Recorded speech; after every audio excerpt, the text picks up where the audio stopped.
공급 부족 우려라고 하는 불안 심리를 조기에 차단하고 미래의 주택 소유에도 선제적으로 대응하기 위해 근본 서울 권역 등 수도권에 대한 주택 공급 확대 방안을 마련하게 되었습니다.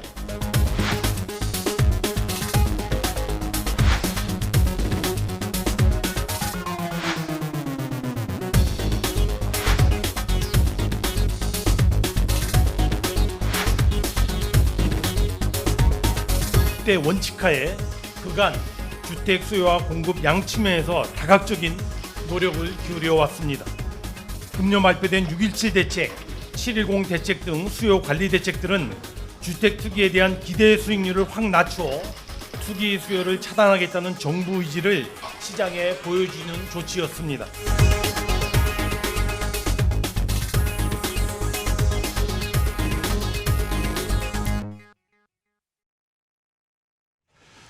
부동산 대책과 관련된 평가들, 실효성들, 그리고 좀 오해들도 있는 부분이 있고 또 팩트체크도 해봐야 될 부분이 있는데요. 그래서 오늘 취재 기자와 또 부동산 전문가와 함께 이야기 나눠보도록 하겠습니다.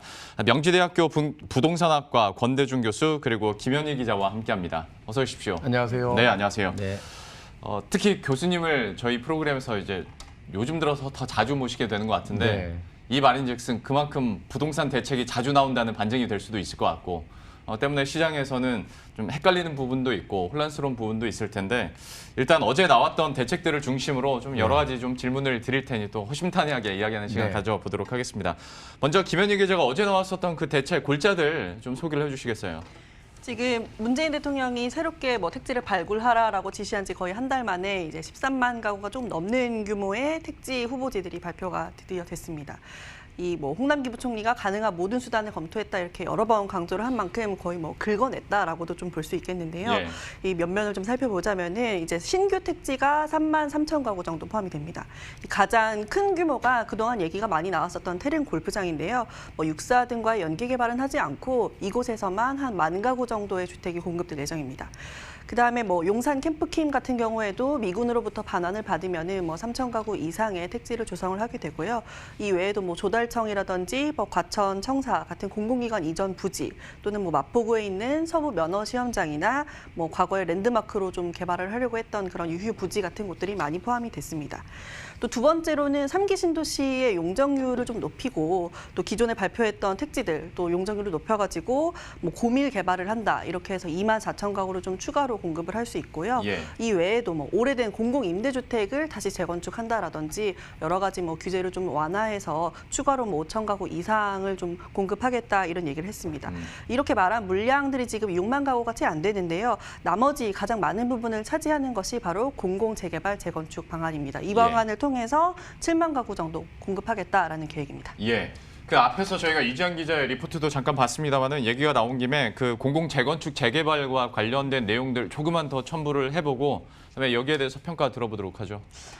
공공 재개발 재건축 같은 경우에는 말 그대로 좀 공공이 참여를 한다라는 것인데요. 네. 그만큼 이제 공공이 개발 이익을 좀 환수한다는 부분도 좀 참여가 된다라고 생각을 하시면 됩니다.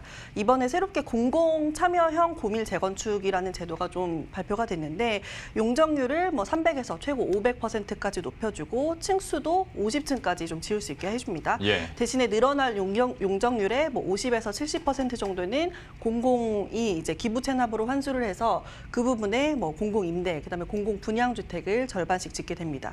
이 문제는 이 사업 물량인데 지금 이 부분이 5만 가구로 계획이 잡혀 있거든요. 예. 근데 이 추산 방식이 시중에 있는 조합들에게 참여하겠습니까?라고 물어봐서 좀 추산을 한 것이 아니라 시중에 서울에 26만 가구 정도가 재건축 예정이다. 이 중에 20% 정도는 참여를 할 수 있다라고 생각을 해서 이렇게 5만 가구로 좀 정부가 계산을 했습니다. 이번 재건축 재개발 규제 완화와 관련해서는 사실 제한적 규제 완화라고 볼 수가 있는데 그 짚어준 것처럼 그 유인이 없다라는 게 벌써 서울시에서 나온 반응 아니겠습니까? 네. 여기에 대해서 교수님께서는 좀 어떻게 보셨어요? 우선 기부 체납에 대한 거를 이해해야 됩니다. 무작정 정부에 반납하는 게 아니고요. 네. 건축비는 보상을 해줍니다.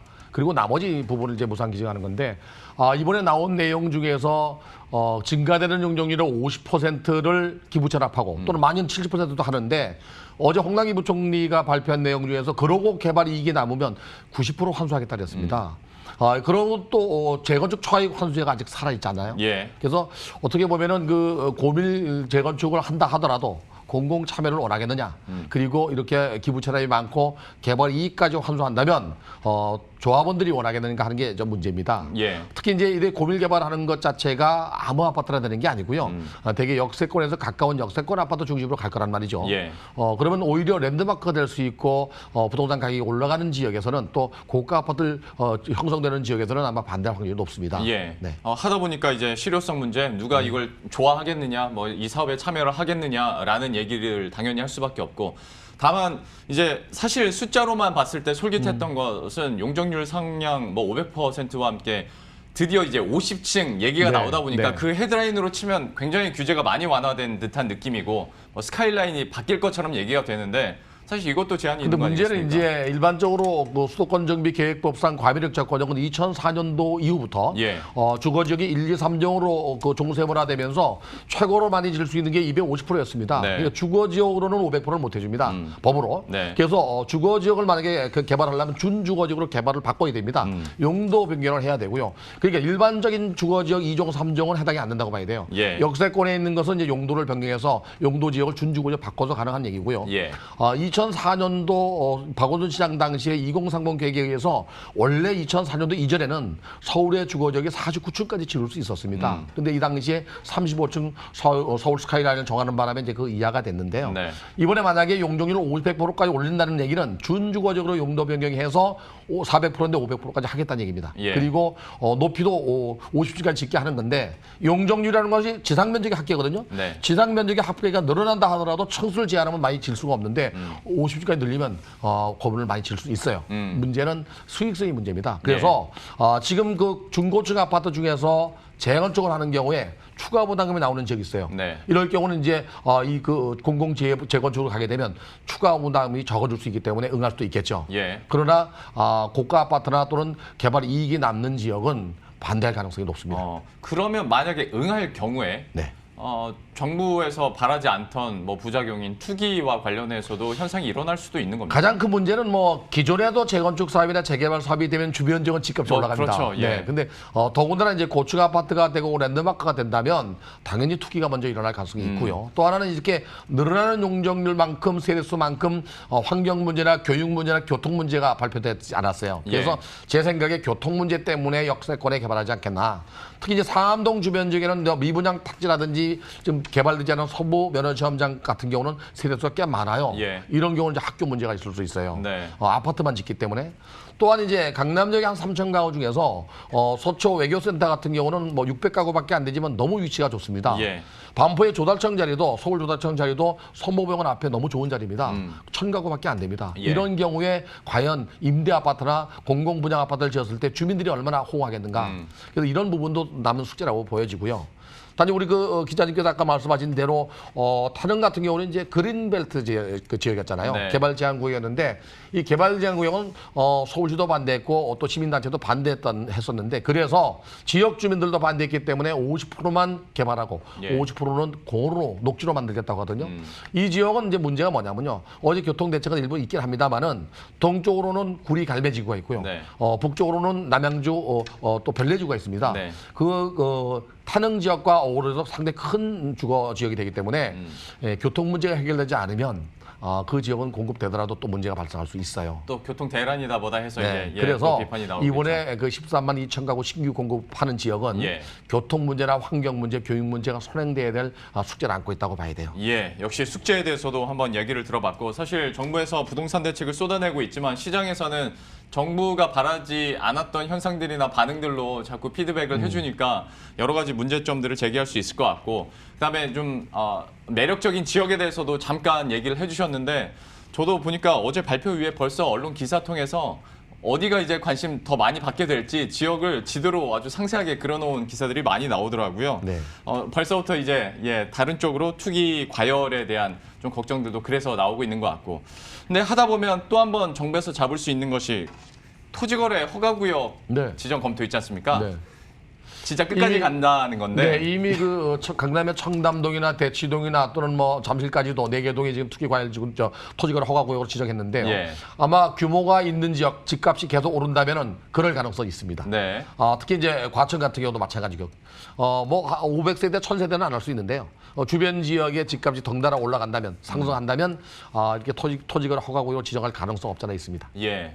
이것도 나중에 또 하나의 비판 사안이 될 수 있지 않을까요? 그렇죠. 뭐 예를 들어서 서초구 같은 경우는 1,600가구밖에 안 되는데 전체가 토지거래 허가구로 묶인다면, 네. 핀셋 규제처럼 만약에 동별로 지정한다면 또 주변 지역이 또 오를 수 있어요. 그렇죠. 바로 네. 지난번에도 바로 옆동이 오르는 그런 네, 기현상이 네. 나타났었잖아요. 근데 이번에는 이제 강남 지역에 공급하는 것과 또 과천 지역 같은 경우는 되게 입지 조건이 좋습니다. 예. 근데 이게 공공 분양보다는 임대 주택이 많기 때문에 네. 생각보다는 오히려 주민이 반대하거나 집값이 안 오를 가능성도 있어요.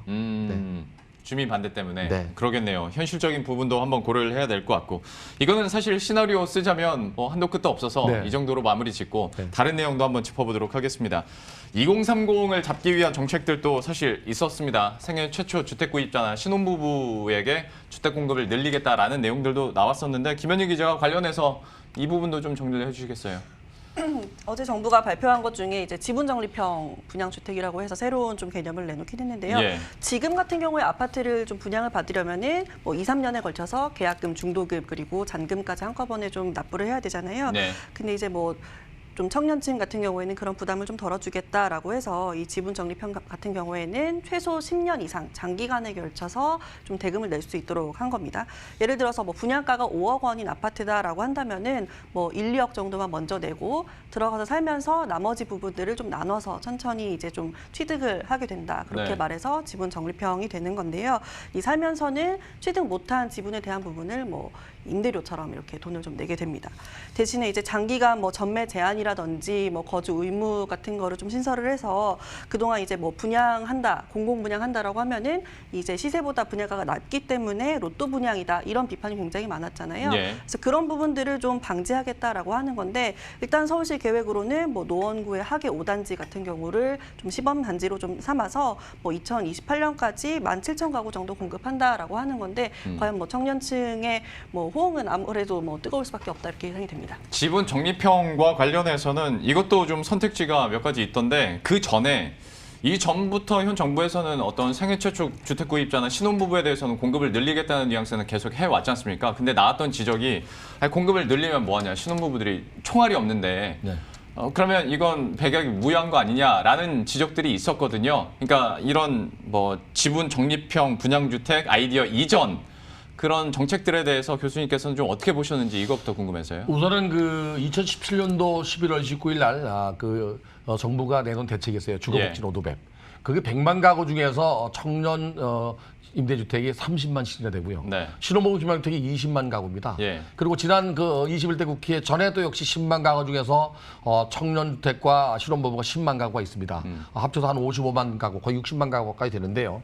결국에 이제 주택 공급을 많이 늘린다 하더라도 금융 대책을 좀 완화시키지 않으면 이들은 집을 살 수가 없습니다. 네. 주택 공급 이전에 대출 규제를 완화해줄 필요가 있고요. 예. 특히 이제 정부가 줄곧 이야기해왔던 것이 토지 임대부 주택이라는 게 있어요.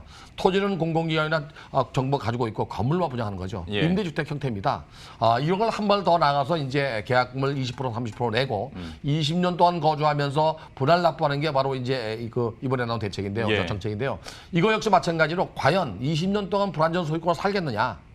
이게 이제 완전 소유권이 아니면 권리 행사하는 데 제한을 받습니다. 예. 그리고 한 집에서 20년을 살려면 아이가 커가면서 기를 수 있는 정도의 규모여야 되는데 예. 이게 뭐 방 한 칸, 두 칸 가지고 작을 수도 있거든요. 59제곱미터면 아이가 크면 좀 24, 좁죠? 5평 정도 예. 됩니다. 네, 그러면 너무 작죠. 네. 아이 둘을 기르긴 좀 벅찰 수 있는데, 그래서 인기보다는 오히려 정부가 이걸 내놨을 때 한번 지켜봐야 할 일인데, 그러한 주택도 구입할 수 있는 여력을 만들어줘야 돼요. 예. 청년들이나 또는 뭐 신혼부부가 당장 수입이 적은 데다가 또 모아놓은 돈도 없기 때문에 네. 집을 구입하는데 적어도 예전처럼 60, 70% 정도 반 이상은 대출을 줄 수 있다면 예. 이런 주택을 내놓을 때 인기가 끌 수 있습니다. 그런데 대출을 먼저 규제한 상태에서는 상품은 있는데 구매자가 살 수가 없다면 의미가 그렇죠. 없죠. 예. 그렇게 변할 수도 있습니다. 대출 규제부터 완화하는 게 네. 순서다. 네. 사실 대출을 받으려는 사람 입장에서 LTV 40%는 좀 버겁긴 하거든요. 네, 예, 여기에 대해서도 좀 규제 완화가 필요할 텐데 다만 금융당국에서는 또 워낙 건전성 관리를 압박을 강하게 하고 있는 상황이라 은행 입장에서도 어떻게 못하고. 근데 사실은요, 미래 가치가 있고 미래 소득이 있다면 예. 또 신혼부부나 상해 주택 구입자나 이런 사람들이 주택을 구입한 적이 없기 때문에 투기소는 분명히 아니거든요. 그럼 처음 주택을 구입할 때는 금융시장에서 좀 금융 규제를 완화해서 주택을 공급할 때 분양받을 수 있도록 해야 됩니다. 예, 그 부분이 좀 부족하다라고 얘기를 해주셨고 저 듣다 보니까 그 기사 첫머리가 네. 그 지분 적립형 분양주택 만약에 15% 20% 정도 지분을 내면 그 순간부터 그 집은 네 거야라는 뉘앙스의 기사를 봤는데 그러면 그것도 아닌 거예요? 그렇죠. 완전 소유권이 넘어오지 않은 거니까 대출을 받거나 매각할 수도 없잖아요. 20년 예. 동안 살아야 되니까 네. 그냥 토지 임대부 주택처럼 예. 지분에 대해서 그 월세를 내듯이 임대료를 내고 20년 동안 사는 겁니다. 초기 그리고 비용이 그러면 적게 드는 적게 든다는 얘기입니다. 네, 네. 임대라고 봐야 되겠네요. 20년 장기 임대주택과 유사하다고 보면 돼요. 어, 지금 임대주택이 5년 임대, 10년 임대가 있거든요. 예. 그 5년 또는 10년 후에 거주자에게 우선 분양을 합니다. 네. 근데 그와 마찬가지로 20년 동안 임대주택이라고 생각하면 돼요. 단지 이제 10%, 20%가 15%, 20%가 보증금이라고 생각하면 돼요. 네. 그리고 그 나머지 부분에 대해서는 이제 이자를 내듯이 내는 거죠.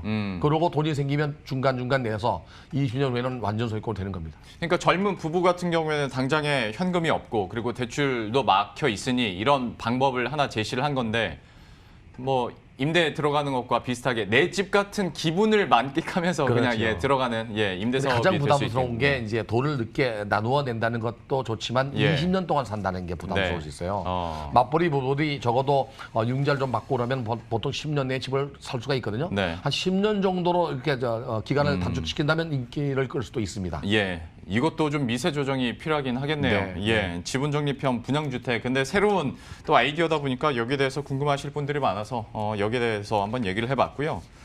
세금 얘기 한번 해보도록 하겠습니다. 이것도 참 핫합니다. 그러니까 부동산 3법이 통과되면서 이제 세금 폭탄 얘기들은 헤드라인에 많이 나오는 게 사실인데 팩트도 체크는 해봐야 될 것 같고 지금 어떻게 바뀌었는지 그리고 국회 본회의를 통과한 법안들 내용이 어떤지 이것도 김현희 기자가 한번 정리를 해볼까요? 지금 뭐 굉장히 여러 번에 걸쳐서 이 세법 얘기를 하고 있는데 예. 앞서 뭐 617, 710 대책에서 얘기했었던 그런 내용들이 입법화가 지금 된 거거든요.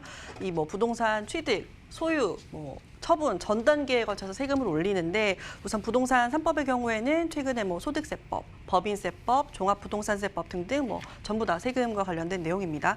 뭐 예를 들어서 다주택자의 종부세율을 최고 6%까지로 올린다든지 아니면 뭐 갭 투자를 막기 위해서 2년 미만으로 좀 단기 보유한 주택 같은 경우에는 나중에 뭐 양도세를 굉장히 많이 올린다든지 예. 뭐 이외에 그동안 투기 꼼수로 꼽혀왔던 뭐 법인이라든지 증여 같은 부분에서도 좀 세금을 전반적으로 좀 올린다. 이렇게 생각을 하시면 됩니다. 예.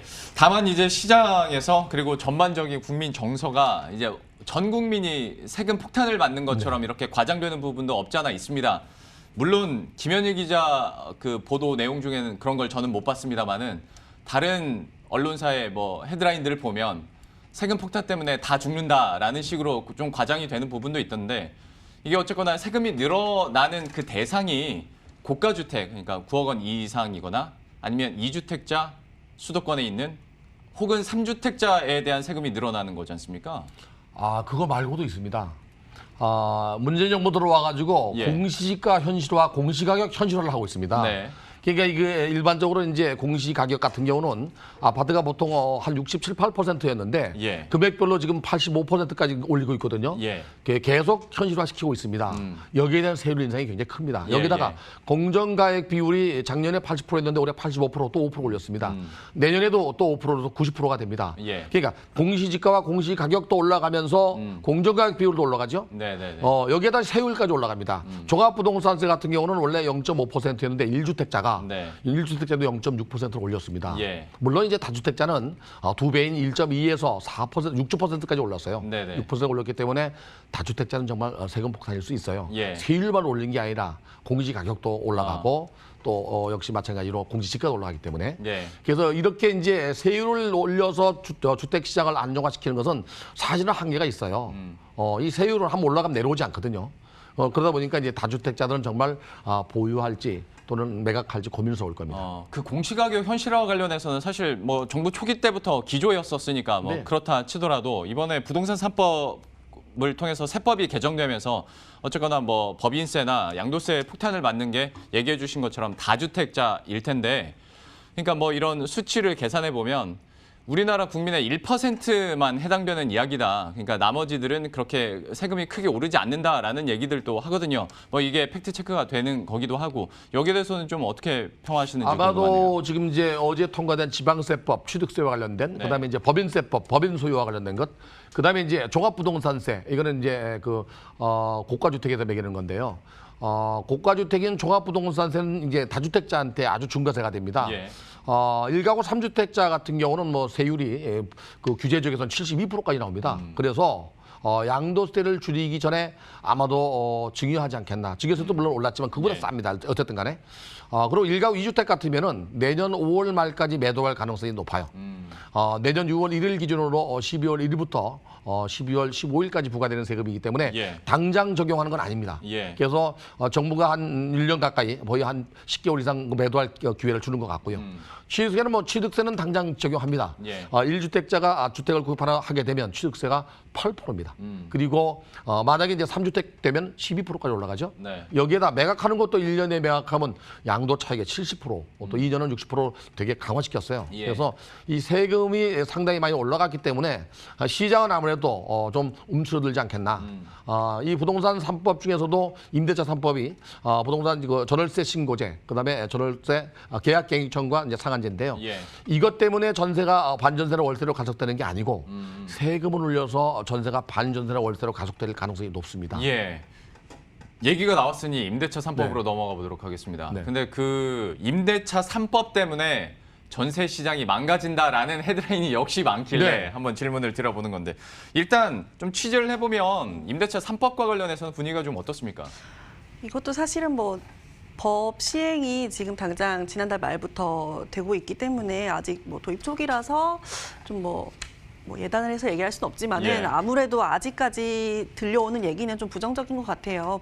뭐 주거 안정을 전제로 도입한 법안인데 뭐 임차인과 임대인 그러니까 집주인하고 세입자 간의 갈등이 굉장히 좀 부각되는 모습이거든요. 네. 뭐 저 이런 얘기도 들어봤어요. 뭐 이제 임대차 3법 통과된 거 아시지 않냐 이렇게 세입자가 전화 와서 나 이사비 5천만 원 줘라. 그래야지 뭐 나갈 거다. 뭐 이런 식으로 좀 뭐 협박 아닌 협박을 하기도 하고 예. 또 뭐 임대차 계약서에 등장하는 굉장히 좀 특이한 그런 뭐 특약들이 좀 뭐 계약갱 신청권을 요구하지 않겠다라든지 예. 뭐 들어간다 뭐 이런 식으로 좀 얘기가 나오기도 하고 이렇기 때문에 지금 뭐 집주인들은 어쨌든 간에 뭐 이게 재산권 침해다 이런 불만들을 갖고 있기 때문에 아무래도 좀 전세 공급이 줄어들 것이다라는 관측들이 굉장히 많습니다. 예. 그래서 뭐 전세에서 좀 선호도가 떨어지는 월세로 바뀔 것이다 이런 얘기들을 하고 있고 또 4년을 지금 보장하고 있잖아요. 네. 이제 4년 후에는 어떻게 될지 지금 전혀 임대료에 대한 규제가 없거든요. 예. 그렇기 때문에 집주인들이 4년 후에 새로운 세입자를 받을 때 이 뭐 임대료가 좀 폭등할 것이다. 뭐 이런 예측도 나오고 있는 상황입니다. 그러니까 그 4년 후까지는 집 가격이 잡힌다는 전제 하에 나온 정책들이다 보니까 좀 그런 지적들도 있고 저도 인터넷상에서 참 여러 가지 봤습니다. 뭐 사례도 얘기를 해줬지만 저는 약간 반대로 이제 세입자 면접을 보게 될 것이다. 뭐 이런 얘기들까지 나오더라고요. 그러니까 뭐 여러 시나리오는 나오는데 임대차 3법에 대해서 교수님께서는 좀 어떻게 평가하시는지 지난번에도 한번 모셔서 얘기는 네, 들었습니다만은 우선 그 전월세 신고제 같은 경우는 내년 6월에 시작합니다. 네. 시행하기 전에 이게 시스템 전산 시스템 때문에 이제 늦어지는 건데요. 전세금 과세를 3억이 넘는 경우는 간주소득세로 지금 물리고 있습니다. 그러나 이제 그 이면에 보면은 지금 규제 지역에서 모든 주택이 그 거래를 하는 경우에는 자금 조달 계획서를 구체적으로 내야 됩니다. 근데 전세금에 대해서는 아직 조사가 없어요. 그래서 아마도 전세금에 대한 자금 조달 계획서, 증여세 같은 걸 물릴 가능성이 있어요. 예. 그렇게 되고 또 수급 조절도 할 수 있고요. 근데 두 가지 이제 그 시행하는 전월세 상한제와 계약갱익 청구제는 문제가 몇 가지 있습니다. 일단 기존에 살던 사람들에게도 5% 이상 올릴 수가 없잖아요. 근데 만약에 5% 올리지 않으면 어떨까요? 만약에 세입자가 난 돈이 없어서 올려주지 못한다면 결국에 분쟁조정위원회에 올라가겠죠. 그래도 만약에 못 올려준다면 계약갱익 청구권자가 그냥 유예하겠느냐. 만약에 못 내보낸다 그러면 이게 임대인과 임차인의 갈등이 생길 수 있어요. 그러겠네요. 네. 그래서 정부가 이제 지방자치단체마다 5% 이내에서 조정할 수 있도록 해놨습니다. 네. 그래서 좀 더 보완될 게 많이 있어요. 예. 두 번째는 이제 임차인과 임대인 관계에서 임대인이 만약에 서로 임대를 놓을 경우에는 이거를 그 규제가 없기 때문에 상당히 많이 올릴 수 있고요. 또 5% 이하로 제한했기 때문에 지방 같은 경우는 5% 안 올라가요, 임대료가. 예. 5%까지 올려달라니까 5%를 맞춰달라고 할 수도 있거든요, 이게. 그러겠네요. 네, 그래서 탄력적 적용이 필요해요. 사실 저는 개인적으로 이렇게 전월세 상한제 같은 경우는요, 임대료가 급등하는 지역만 이렇게 적용해야 돼요. 네. 영국이나 미국이나 프랑스도 그렇습니다. 전면 시행은 안 해요. 예. 전면 시행하는 나라는 없고요. 재미있는 거는 영국이나 프랑스 같은 경우는요, 이 재산세를 거주자, 소유자가 아닌 거주자, 사용자가 냅니다. 근데 우리나라는 소유자 다 떠안기 때문에 전세나 월세 또는 이 그 월세를 더 많이 받는 겁니다. 예. 네, 그래서 이런 시장이 이제 진행되면서 4년 후에 과연 그럼 임대 시장이 안정화되겠느냐 두 가지 그 가설을 할 수가 있는데요. 하나는 정부가 어제 발표한 13만 2천 가구가 만약에 3년, 4년 후부터 입주 물량이 나온다면 네. 그나마도 시장이 좀 안정화될 수 있고요. 네. 그렇지 않다면은 가격이 다시 또 올라갈 가능성이 높습니다. 예. 그리고 임대 시장이 4년 후에 공급 물량도 마찬가지지만 지금 현재 지난 1분기 사이에 그 임대주택 등록수가 156만 9천 가구입니다. 이거는 역시 4년, 8년 동안 계속 살면서 매물이 안 나오고 있잖아요. 예. 임대 매물이 없기 때문에 이런 현상도 있거든요. 네. 그래서 좀 탄력적 적용이 필요한 것 같아요. 예. 아무래도 우리나라 부동산 정책 같은 경우에 주요 타깃 자체가 대상이 서울이나 수도권에 집중되어 네. 있다 보니까 예, 지방과는 또 좀 탄력적으로 적용을 해야 되는데 그러지 못한 부분도 얘기를 해주셨고 다만 이 부분도 얘기하려면 또 한 20분 더 얘기를 해야 돼서 이 정도로 짚고 넘어가고 임대차 3법이 시행되면서 이제 많은 분들이 가장 궁금해하신 거를 단도직입적으로 두 가지만 여쭤보자면 4년 후에 그러면 정말 전세 가격이 뭐 50%? 그러니까 이렇게 폭등을 할까라는 걱정거리 하나하고 진짜 그러면 전세가 다 월세로 이렇게 돌려서 시장이 재편될까라는 불안감들이 시장에 있거든요. 뭐가 맞는 겁니까? 첫 번째 4년 후에 부동산 그 임대료가 폭등한다는 거는 가설일 뿐이고요. 만약에 임대주택을 정말 지속적으로 공급한다면 떨어질 수도 있어요. 특히 이제 이렇게 임대료가 지금 57조 올라가고 있잖아요. 네. 정부가 특단의 대책으로 지금 임대 등록을 한 주택을 임대로 내놓을 수 있게 한다면 떨어질 가능성이 높아요. 예. 근데 이 상태로 그냥 간다 그러면 임대인들이 올릴 가능성도 있어요. 이것은 이제 임대료가 올라가면 부동산 수익률이 올라가는 거잖아요. 네. 이제까지 한 3년 동안 부동산 가격만 올라갔어요. 예. 임대료가 안 올라갔어요. 그러다가 이제 지난해부터 이렇게 올라가기 시작한 거거든요. 그래서 뭐 그렇게 불안한 그 마음을 가질 필요는 없다고 생각이 되고요. 예. 또 하나 이제 전세가 반전세 월세로 가속화되는 거는 임대차 3법 때문에 그런 거 아니고요. 이게 그 보유세를 올리고 종부세를 올리다 보니까 네. 소득이 줄어들잖아요. 그 세금을 내게 되면. 그래서 이 소득이 낮은 그 주택 다주택자들이 올라가는 것만큼 예를 들어 전세가 5억인데 6억으로 올리고 싶어요. 그럼 1억만큼을 월세로 받고 싶은 거예요. 네. 그래서 반전세가 생기는 거거든요. 네. 그리고 돈이 많은 사람들은 오히려 이제 월세로 전환할 수 있죠. 아까 임대인이 임차인을 면접한다고 했잖아요. 네. 그럴 수도 있어요. 이게 고정 수입이 있는 사람에게 반전세 월세를 줄 가능성이 높아요. 그렇죠. 네, 그러면 월세를 밀리지 않을 테니까 예. 이렇게 재편될 가능성은 높습니다. 그리고 어쨌거나 4년을 함께 해야 되기 때문에 네. 그 부담감도 있고 하다 네. 보니 이제 면접 얘기까지 나오는데 참 그렇습니다. 네. 이 얘기들은 뭐 하면 할수록 여러 가지 시나리오를 가정한 하에서 좀 현상들을 분석할 수밖에 없을 텐데 사실 저도 질문 드리다 보니까 헷갈립니다. 네. 워낙 이야기들이 많이 있어서 부동산 3법과 임대차 3법 얘기를 해봤고 마지막으로 좀 추가 공급 대책이 나왔으니 이런 공급 물량에 대해서 어떻게 보고 계신지 뭐 충분하다고 보시는지 이걸 1년 단위로 쪼개면 부족하다는 사람들도 있고 뭐 충분히 많다라는 의견들도 어제 많이 나오던데 교수님의 입장은 어떻습니까? 당장은 정부가 이제 주택 공급을 하겠다는 데 큰 의미가 있다고 생각해요. 네. 시장에 그 공급이 늘어난다는 시그널. 그것이 아마 당장 집을 살 사람들, 이 사람들 말고는 대기 수요로 함께 하는 데는 뭐 영향을 줄 거라고 보여집니다. 그러나 적어도 3년에서 5년 그 이상 되어야 입주하기 때문에 지금 당장 주택 가격을 그 안정화시키는 데는 조금 역부족이라고 보여지고요. 예. 그 물량 역시 마찬가지입니다. 네. 그래서 일반적인 재건축 재개발, 민간 사업 방식으로 가는 재건축 재개발 좀 규제 완화해서 공급을 늘릴 필요는 있고요. 특히 이제 공급량을 늘리는 그 가장 큰 방법이 임대주택에 등록된 156만 9천 가구가 쏟아져 나와야 돼요. 예. 이게 매각이 안 되잖아요. 네. 등록을 하면 4년, 8년 동안 일반 매각이 안 돼서 매물 잠김 현상을 빨리 풀어야 된다고 생각이 됩니다. 예. 그러면 시장이 좀 안정화될 것 같습니다. 예.